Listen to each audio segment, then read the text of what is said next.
ఎక్కువగా మాట్లాడకుండా శ్రీ నార్మంచి అనంతకృష్ణ గారిని వారి మాటల ద్వారా ఈ సభలో భారతీయ కావ్య వైభవం గురించి మాకు అర్థమయ్యే రీతిగానే చెప్పాలి అని అనుకుంటూ ఆ, అనంతకృష్ణ గారికి హ్యాండ్ ఓవర్ చేస్తున్నాను.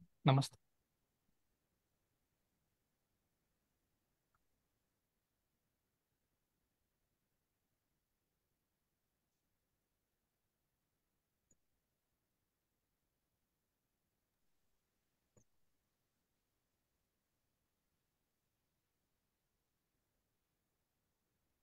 నమస్కారం అండి. ముందుగా మా మేనలుడు రంగావజ్జుల శ్రీ భరద్వాజ్కి బ్రహ్మాండమైన ఆశీస్సులు. కారణం ఏంటంటే ఈనాటి యువకులు సాహిత్యం పట్ల ఇంత మక్కువ చూపించి 10 మందిని తీసుకుని దాని వైభవాన్ని నలుగురికి పరిచయం చేసే ప్రయత్నం చేయటం నిజంగా మెచ్చుకోదగ్గ, ఆహ్వానించదగ్గ విషయం. ఇది ఒక భాగం అయితే, ఇవాళ నన్ను మాట్లాడమన్నాడు. వాడికి మేనమావ మీద ప్రేమతో మాట్లాడమన్నాడే గాని మేనమావకి చేత కాదన్న విషయం వాడికి తెలియలే. సరే, అడిగినప్పుడు కాదనకూడదు కదా. ప్రోత్సహించాలంటే ఏదో ప్రయత్నం చేయాలి. ఆ ప్రయత్నం చేయటమే 4 మాటలు మాట్లాడతా. అంతకు మించి గుణదోష విచారణ పెద్దలు చేతురుగాక. భారతీయ సాహిత్య వైభవం. ఇక్కడ భారతీయత తెలియాలి, సాహిత్యం తెలియాలి, వైభవం ఏమిటో తెలియాలి. అయితే మన సాహిత్యం ఎక్కడ ప్రారంభమైంది? భారతీయ సాహిత్యము అంటే నన్నయ్యతో ప్రారంభమైంది అంటాం. అక్కడే ప్రారంభమైందా నిజంగా? అంటే మరి హాలుని గాథా సప్తశతిలో తెలుగు ప్రయోగాలు కనపడతాయి. అట్లాగే క్రీస్తుపూర్వం 1వ శతాబ్దంలో ధాన్యకటకం అంటే ప్రస్తుత అమరావతి శాసన శిలాఫలకాల మీద తెలుగు పదాలు కనపడ్డాయని వేటూరు ప్రభాకర్ శాస్త్రి గారు చెప్పారు. ఇది ఇట్లా ఉంటే నన్నయ్య కన్నా ముందు క్రీస్తు శకం ఎంత 848 ఎప్పుడు ఆ ప్రాంతంలో విజయ గుణాదిత్యుడు అనే సేనాధిపతి పండరంగని ప్రశస్తిని వివరిస్తూ చెప్పినటువంటి అద్దంకి శాసనం కనిపిస్తుంది. అందులో తరువోజ పద్యం కనపడుతుంది. తర్వాత విరియాల కామసాని తాలూకు శాసనాలలో 2 చంపకమాలలు, ఉత్పలమాల పద్యాలు కనపడతాయి. అంటే పద్య స్థితికి వచ్చింది అంటే సాహిత్యము మాట్లాడుకోవటము వ్యావహారికము నుంచి ఒక గ్రంథ స్థితికి వచ్చినట్టే. అప్పుడు మరి నన్నయ్యనే ఎందుకు చెబుతున్నాము అంటే అప్పుడు పద్యాలు ఉండి ఉండొచ్చు కాక వ్యష్టిగా, లేకపోతే ఒకటి అవకాశం ఉండి ఉండొచ్చు కాక. కానీ నన్నయ్య గారు ఒక స్ట్రక్చర్డ్ ప్రజెంటేషన్ అంటామే, ఇగో అది జరిగింది. అంటే శాసనాల్లోనూ అక్కడో ఇక్కడో కనపడే పద్యాలు కాకుండా, అంటే ఆశువులు వ్యష్టులు ఇవి కాకుండా ఒక కావ్యముగా సమగ్రముగా మొదట రాసిన వాడు నన్నయ్య కనుక. వ్యాస భారతం ఉంది. ఈ వ్యాస భారతాన్ని ఇతిహాసము అంటాం. ఆ ఇతిహాసాన్ని కావ్యస్థాయి కల్పించారు. ఇతిహాసాన్ని విడిచిపెట్టి కావ్యం రాయల. ఇతిహాసాన్ని కావ్యస్థాయికి అనుసృజన, అడాప్షన్ అంటాం, చేశారు. అందుకని నన్నయ్య ఆది కవి. సరే, ఇది ఇక్కడ పెడితే నన్నయ్య దగ్గర ప్రారంభం చేసాం, ఇక్కడ దాకా వచ్చాం. ఏ కవిత్వాన్ని ఎలా దర్శించాలి? ఇప్పుడు కాలము అనంతమైందండి. ఈ క్షణం ఉంది. ఈ క్షణం నుంచి క్షణము నుంచి గతంలో ఉన్నటువంటి నిన్న మొన్న అటు మొన్న అని చూస్తే ఎంత ఉంది అంటే ఆది చెప్పలేం. ఈ క్షణం రేపు ఎల్లుండి, నెక్స్ట్ క్షణము, మరుక్షణము, పై క్షణము, రేపు ఎల్లుండి ఎంతవరకు ఉంది? ఇది అనంతం. ఇది అనాద్యంతమైన కాలాన్ని మనము మన వెసులుబాటు కోసం నిన్న మొన్న రేపు ఇవాళ అంటున్నాం, పొద్దున్న మధ్యాహ్నం సాయంత్రం అంటున్నాం. ఇలాగే తెలుగు సాహిత్యాన్ని అధ్యయనం చేయటానికి అధ్యయన సౌలభ్యము కొరకు ఒక్కొక్క లాక్షణికుడు, ఒక్కొక్క అలంకారికుడు వారి వారి కావలసిన పద్ధతుల్లో విభాగాలు చేశారు. వీటికి యుగాలు అని పేరు పెట్టారు. ఇది పరిశోధకులకి చాలా ఉపయోగపడుతుంది. ఇవి ఎలా చేశారయ్యా అంటే ఆ కాలాల్లో ఉన్న కవుల పేరు మీద చేసి ఉండొచ్చు, లేదా ఆ కాలంలో ఉన్న రాజుల పేరు మీద చేసి ఉండొచ్చు. ఇలా ఒక కొండ గుర్తు, ఒక బ్రాడ్ క్లాసిఫికేషన్ అన్నమాట చేశారు. ఇందులో ఏముంటుంది క్లాసిఫికేషన్ అంటే ఒక సమానమైన ధర్మము ఉంటుంది, కనపడుతుంది మనకి. ఈ సమాన ధర్మం ఎందుకు వస్తుందో ముందు ముందు చెప్పుకుందాం. అంటే కాలంలోని, ఒక ప్రత్యేకమైన కాలంలోని సాహిత్యంలో కొన్ని ప్రత్యేకమైన, విలక్షణమైన, ఒకే రకమైన అంశాలని మనం గమనించవచ్చు. ఇలా అనేకమైనటువంటివి చేశారు. కొంతమంది ఆధునిక కవులు, మధ్య కవులు, ప్రాచీన కవులు అన్నారు. కొంతమంది అజ్ఞాత యుగము, ప్రాచీన యుగము, మధ్య యుగము అట్లా అన్నారు. ఇంకా కొంతమంది అయితే పురాణ యుగము, కావ్య యుగము, ప్రబంధ యుగము, గేయ యుగము, గద్య కావ్య యుగము, భావకవి, ఇట్లా రకరకాల ప్రక్రియల పేర్లు చెప్పారు. ప్రధానంగా మనం చూసుకున్నట్టయితే ప్రాంగ్ నన్నయ యుగము అక్కడి నుంచి మొదలెట్టారు. నన్నయ్యకు పూర్వం ఉన్న కవుల విశేషం. నన్నయ్య తర్వాత సిక్కన నాడని చాలా కాలం గ్యాప్ ఉంది. ఈ మధ్యలో శివ కవి యుగము అని వచ్చింది.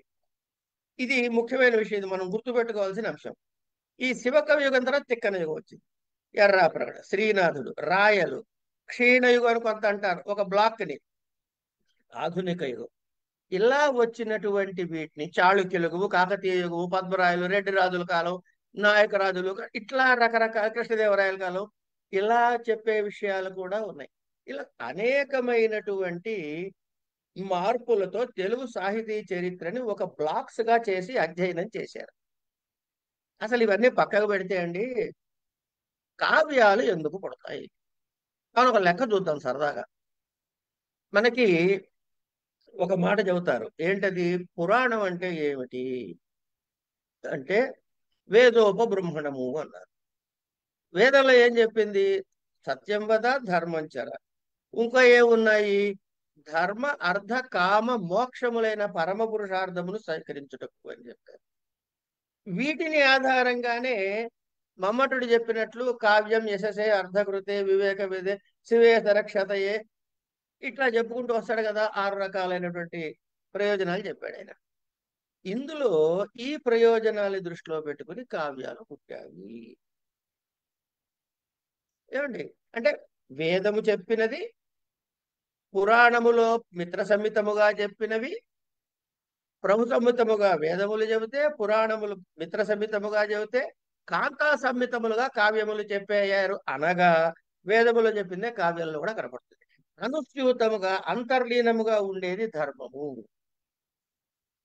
ఈ ధర్మము, ధర్మ సూక్ష్మాలు కాలానుగుణంగా మారుతూ ఉంటాయి. కానీ వాటిలో ఉండే ప్రధాన లక్షణం సర్వుల యొక్క సౌఖ్యము, సౌభాగ్యమే. సరే, ఇక ఆనాటి నుంచి ఈనాటి వరకు సాహిత్యాన్ని సృష్టిస్తున్నారు కదా. మరి దీన్ని ఇట్లా విభజించుకున్నాం కదా, ప్రాంగణయుగం వగైరా వగైరా అని. ఇందులో ఏం కనపడుతుంది మనకి అంటే 2 విషయాలు ఉంటాయండి. వైయక్తిక విశేషాలు ఉండొచ్చు, సామాన్యం అంటే జనసామాన్య విశేషాలు. అంటే సామాజిక దృష్టితో కవి రాస్తాడు అని చెప్పడానికి ఉదాహరణ తిక్కన గారు. శివకవి యుగం అని చెప్పుకున్నాం కదా. నన్నయ్య గారి తర్వాత శివకవి యుగం మధ్యలో వచ్చేప్పుడు వీరశైవము, వీర వైష్ణవము అని చెప్పి చాలా విశేషమైనటువంటి చీకాకులు సామాజికంగా కలిగాయి. దానిని న్యూట్రలైజ్ చేయడానికి అన్నట్లు హరిహరనాథుడు అనే ఒక అవతారాన్ని సృష్టించాడు తిక్కన. ఈ హరిహరనాథుడు ఎందుకు వచ్చాడంటే సమాజంలో సుస్థిరత కోసము, సమాజంలో వైషమ్యము తొలగటం కోసము. ఇదిగో అది కవి యొక్క లక్షణం, అది కవి యొక్క ఆవశ్యకత. అట్లా సృజించాడు. అంటే కవిత్వము సామాన్యులకు ఉపయుక్తమైనది ఉండాలి. లాక్షణిక మార్పులు వస్తూ ఉంటాయి సామాజిక మార్పులతో సహా. ఒకప్పుడు పంచ కట్టుకున్నారు, ఇప్పుడు ప్యాంటు షర్ట్లు వేసుకుంటున్నారు. కానీ సమానత్వం ఏమిటయ్యా అంటే ఎప్పుడు వస్త్రధారణ చేశారు అని. అట్లాగే లాక్షణికమైన మార్పులు వచ్చి ఉండొచ్చు గాక, కానీ సమాజాన్ని విడిచిపెట్టి ఎప్పుడూ కవి చరించలేదు. ఇక వ్యక్తిగతము, ఈ దీనికి వచ్చిన తర్వాత 2 రకాల విషయాలు చెప్పుకోవాలి. ఏమిటది అంటే వస్తువు కావాలి కవిత్వానికి ముందు. ఈ కవిత్వానికి వస్తువు ఎలా వస్తుంది, ఏ వస్తువు వస్తుంది, ఎక్కడి నుంచి వస్తుంది వస్తువు అని అన్నట్లయితే, ఒకటి దృష్ట వస్తువులు, రెండు అదృష్ట వస్తువులు అని రెండు విధాలుగా మనం పెట్టుకుందాం. ఇది గద్యం కావచ్చు, పద్యం కావచ్చు, రెండు సాహిత్యమే. సాహిత్యం ఎప్పుడు సమాజంలోంచి పుడుతుంది. దీనికి మీకు ఉదాహరణగా చెప్పాలంటే మీరు గమనించండి, శ్రీనాథుడు, పోతన వీళ్ళు భక్తి ద్వారా సమాజ పరివర్తన సాధించారు.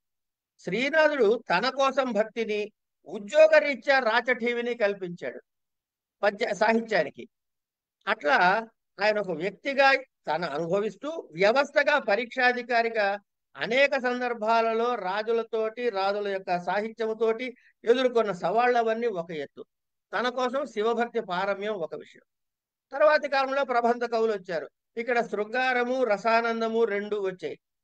అయినా సరే ప్రవరాక్షుడు కథ తీసుకోండి, నిర్మలమైన గృహస్థాశ్రమ ధర్మాలు ఉన్నవాడి ద్వారా సంతానమే మనువుగా ఉండటానికి అర్హుడు అని ధర్మార్థ కామ మోక్షముల వైశిష్ట్యాన్ని చెప్పారు పెద్దన్న గారు. అంటే ప్రవరుని తేజస్సుతో ఉన్నవాడే మనువు కాగలిగాడు అని. అంటే ఈ ధర్మార్థ కామ మోక్షాల చుట్టే అన్నీ తిరుగుతాయి. వసు చరిత్రకు వద్దాం.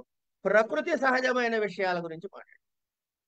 దూర్జటి కవి ఆనాటి పరిస్థితుల్ని ఎదిరించటమే కాకుండా రాజులని తెగిడాడు కూడా. రాజులు మత్తులంటూ అంటే ఏమిటి, తన అస్తిత్వాన్ని కోల్పోకుండా సమాజ స్థితిని ఆనాటి సామాజిక పరిస్థితుల్ని ప్రకటించగలిగిన వాడు కవి. కృష్ణదేవరాయలు వర్షవర్ణం చెప్పినప్పుడు ఆనాటి సామాజిక పరిస్థితులు ఎంత అద్భుతంగా ప్రకటించారో మీరు వారి కావ్య ఆముక్తమాల్యం చదివితే తెలుస్తుంది. ఇక తర్వాత క్షేత్రయ్య, త్యాగరాజు వీళ్ళు కూడా, అన్నమయ్య వీళ్ళందరూ రాసిన కూడా ఆ గేయాలు, ఇది కూడా సాహిత్యమే. తర్వాత శ్రీకానికి వచ్చేటప్పటికి, గురదాడప్పారావు గారి దగ్గరికి వచ్చేటప్పటికి, వేమన శతకం, సుమతి శతకం వచ్చేటప్పటికి, ఇలా చూసినట్లయితే శ్రీశ్రీ గారు కావచ్చు, ఆరుద్ర గారు కావచ్చు, విశ్వనాథ్ సత్యనారాయణ గారు కావచ్చు, కుర్రం జాషువా గారు కావచ్చు, ప్రకృతిని ప్రేమించిన కరుణశ్రీ గారు కావచ్చు, వీళ్ళందరూ చెప్పింది ఏమిటి అంటే సమాజాన్ని నినదించారు. ఎప్పటికప్పుడు సాహిత్యము సమాజంలో కలిసి ప్రయాణం చేసింది, సమాజంతో కలిసి ప్రయాణం చేసింది. రెండు విషయాల్ని లక్ష్యంగా పెట్టుకుంది. ఏమిటది? ఒకటి చదువురికి ఆనందము కలిగించుట, రెండవది సమాజానికి ఒక ఉపదేశము చేయుట. సమాజానికి ఉపదేశము చేయుట, చదువరికి ఆనందము కలిగించుట. ఈ రెండు అంశాలని గనక మనం గమనించినట్లయితే ఇవి రెండింటినీ తెలుగు సాహిత్యం ఒడిసి పట్టుకుందండి. అయితే ఆయన ఏమన్నాడు, కావ్యం యశసే. ఈ రోజు కూడా యశస్సు కోసమని రాస్తున్న వాళ్ళు ఉన్నారు. అర్ధకృతే, అప్పుడెప్పుడో శ్రీహర్షుడే కాదండి, ఈ కాలంలో కూడా గట్టిగా మాట్లాడితే కోపం రాకపోతే సినిమా కవితలో ఎంతో మంది గోస్ట్ రైటర్లు ఉన్నారని చెప్పుకుంటాక. అర్ధకృతి, వాడికి విద్య వచ్చు, డబ్బు లేదు, వాడికి డబ్బు ఉంది, విద్య రాదు, పంచుకున్నారు. అర్ధకృతి. శివేత రక్షతయే, పాపములు తొలగుటకు, కష్టములు పోగుటకు. ఏమండి, దేశభక్తి గీతాలన్నీ కూడా ఈ బాధని మర్చిపోయేందుకు రాసినగా మనం చెప్పుకోలేమా? అట్లా తర్వాత ఏమన్నాడు, ఉపదేశయి కాంతా సంహితయ ఉపదేశ. దీనికన్నా ముందు ఇంకోటే ఉంది, పరనిర్వృతయే. ఈ సత్యకాలంలో ఆనందం కలిగిస్తుంది మనసుకి, అలాగే బోధ చేస్తుంది అని వీటి గురించి చెప్పారు. ఇప్పుడు ఏమండి, అప్పుడంటే నన్నయ్య గారు రాశారు, శ్రీశ్రీ గారు మారిపోయింది కదండి కాలంలోకి వచ్చేటికి అని అంటే ఆయనే అన్నాడు, ఏమండి మరో ప్రపంచం మరో ప్రపంచం మరో ప్రపంచం పిలిచింది అన్నారు మీరు. మరి అలా పిలిచింది అన్నదానికి ఎట్లా, ఏంటి అంత బాగా వచ్చింది, ఎట్లా వచ్చిందంటే నాకు శంకరాచార్యులు వారు దానికి అదేంటి భజ గోవిందం భజ గోవిందం గోవిందం భజ మూఢమతే అదే పట్టుకున్నానండి అని విన్నా నేను. అనకపోతే పెద్దలు ఎందుకు చెబుతారు? సరే, కనుక లక్షణం మారినట్టు కనపడుతున్నా అనుస్యూతంగా ఏముంది అది చూద్దాం కాసేపట్లో. అంటే ఆయన ప్రభావంలో రాశారు, శివతాండవ గురించి రాశారు, ప్రౌఢ కవిత్వం రాశారు ఆయన. ఎంత అద్భుతమైన పద్యాలండి అవి. తర్వాత తర్వాత వేరే విషయం అది. అయితే సాహిత్యం గద్యం గాని పద్యం గాని ఎక్కడి నుంచి పుడుతుంది అంటే సమాజంలోంచి పుడుతుంది. సమాజం నుంచి పుడితే ఏం కావాలి? ఒక వస్తువు కావాలి కవిత్వానికి. అది దృష్ట వస్తువు కావచ్చు, లేదా అదృష్ట వస్తువు అయిన భగవంతుడు కావచ్చు. భగవంతుడు అదృష్ట వస్తువుగా తీసుకున్న భక్తి సాహిత్యం పుట్టింది, సామాజిక సాహిత్యం పుట్టింది దృష్ట వస్తువు అయిన సమాజం నుంచి. సమకాలీనత దాని పరమ తాత్పర్యంగా ఉంటుంది. ప్రజలకి చేరువవటము, మనుషులలో చేరటము, ఇవి. ఈ కవిత్వం నన్నయ్య దగ్గర నుంచి నేటి వరకు రేపు రాయబోయే వాళ్ళ కవిత్వంతో సహా తీసుకున్నట్లయితే ఒకటి ఏమిటి కనపడుతుంది అంటే లయ కనపడుతుంది. ఈ లయతో జరిగే శబ్ద సంచారం ఏదైతే ఉందో అది మనసుల్లో సూటిగా నాటుకుని ఎక్కువ కాలం నిలిచిపో. అందుకే ఛందస్సులో చెబుతారు 13 కోట్ల ఎన్నో ఛందస్సులు ఉన్నాయని. కానీ లయాత్మకమైనటువంటి ఛందస్సులకున్న ఆదరణ ఇతరాలకి లేవు. సరే, విశేష వృత్తాలు కొంతమంది వాడారు, కానీ వాటికి అంత ఆదరణ. కారణం లయ సరి అయినది, చెవుకి పట్టేటటువంటిది, మనసుకి హత్తుకునేటటువంటి లయ లేకపోవటమే కారణం. అందుకే అవి విరళంగా కనపడతాయి. సరే, ఇంకా పద్యం అన్నారు, బాగుందండి. మరి సమాసం గద్యం అంటే అది సమాస భూయిష్టమై ఉంటుంది. లేతే పదప్రయోగం లడకలో కూడా ఒక లయ కనపడుతుంది, గమనించండి. ఇలా లయ ప్రధానముగా ఉన్న సాహిత్యమే ప్రధానమైంది, అందరి హృదయాల్లో నాటుకునేది. ఒకప్పుడు కాఠిన్యం ఉంది, తర్వాత సరళత్వం వైపుకి నెమ్మదిగా సాహిత్యం జారుకుంటూ జారుకుంటూ వచ్చింది. ప్రస్తుతం నానీలు రాయండి, బాణీలు రాయండి, ఇంకో పేరు పెట్టండి, అక్కడ కూడా లయ ప్రధానంగానే ఉంటుంది, గమనించండి. అంటే సామాజిక స్పృహతో సమాజములో 10 మందికి చేరాలనే దృక్పథంతో సాహిత్య సృష్టి చేస్తున్నటువంటి రచయిత మనసులో ఉన్నది లయ. కనుక ప్రధానంగా ఈ సజ్జ పరనిర్వృతయేను కాంతా సమిత ఉపదేశయుజే అని చెప్పి తీసుకున్నా, సముద్రంలో అలల్లాగా మిగతావన్నీ ఎగసి వచ్చి సమసిపోయేలాగా మిగతా ప్రయోజనాలు కూడా మనకి కనపడుతూనే ఉంటాయి. అంటే ఈ సమాజంలో ఏది ఉండాలి, ఎలాంటి మార్పు చెందాలి, ఉన్నదేమిటి, లేనిదేమిటి, కావలసినదేమిటి, ఎలా సాధించాలి అనే విషయాన్ని కవి ఎప్పుడూ నిత్యము కృషి చేస్తూనే ఉంటాడు.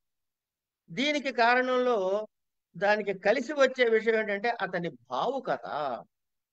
ఈ భావుకత వల్ల ప్రక్రియలలో ఎన్నో మార్పులు జరిగాయి, కానీ సమాజాన్ని వదిలిపెట్టలేదు కవి. నన్నయ్య దగ్గర నుంచి నేటి వరకు రాబోయే కాలంలో కూడా సమాజాన్ని విడిచిపెట్టలేదు, ఆత్మీయతని విడిచిపెట్టలేదు.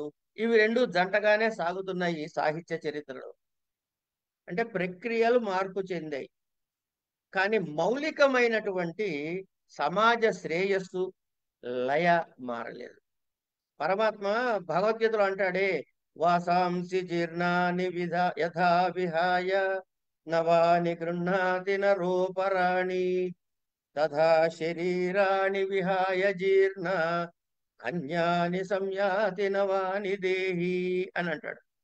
అలా నన్నయ్యకు ముందు నుండి, నన్నయ్య నుండి నేటి వరకు అంతులేని భావి అనంత కాలంలో కూడా సమాజానికి సాహిత్యమే శ్రేయస్కరంగా ఉండేలాగా, సమకాలీన సాహిత్యాన్ని ప్రతిబింబించేవే, సమాజంలో సమానత్వము, సౌహార్ద్రత, సౌశీల్యతను పెంచి పోషించేందుకు ప్రక్రియలే, అందుకు అవసరమైన గళమెత్తి తప్పులు ఎత్తి చూపుతూ లోకహితాన్ని శబ్దీకరించటం, ఇది కావ్యము యొక్క లక్షణముగా మనం చెప్పుకున్నట్లయితే, ఈ సాహిత్యము నేను పుట్టక అంటే నన్నయ్య గారి దగ్గర నుంచి వేసుకుంటే, లేదా ఇంకొంచెం వెనక్కి వెళ్ళి ప్రాంగ్ నన్నయ్య గారి నుంచి వేసుకుంటే, నేటి వరకు రాబోయే భావిలో కూడా ఈ వైభవము నిలిచి ఉండటానికి కారణము లోకహితం. లోకహితం తవ కరణీయం. అందుకనే అన్నారు విశ్వశ్రేయ కావ్యం అని. అలాంటి ఆ కావ్యాన్ని మనము ఎంత వీలైతే అంత దర్శించవచ్చు. ఈ దర్శించేటప్పుడు కవి వ్యక్తిత్వం బయటపడుతుంది, సమాజ స్థితిగతులు బయటపడతాయి, కవి రచనా శైలి బయటపడుతుంది, ఆనాటి కాలంలో ఉండే భాషా విశేషాలు బయటపడతాయి. ఇన్ని రకాలైన కోణాల్లో మనం ఒక కావ్యాన్ని దర్శించవచ్చు, ఒక సాహిత్యాన్ని దర్శించవచ్చు.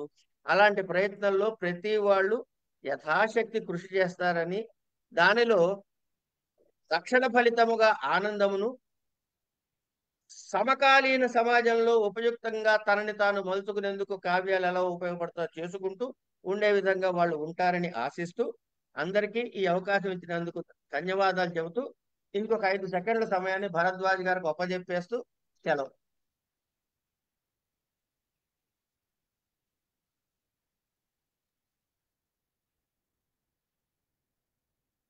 ఆ, ధన్యవాదాలు. ఒక ఒక ఒక టైం లైన్ ఎలా ఉంటుంది అన్నది చాలా హై లెవెల్లో మనకి చూపించారు.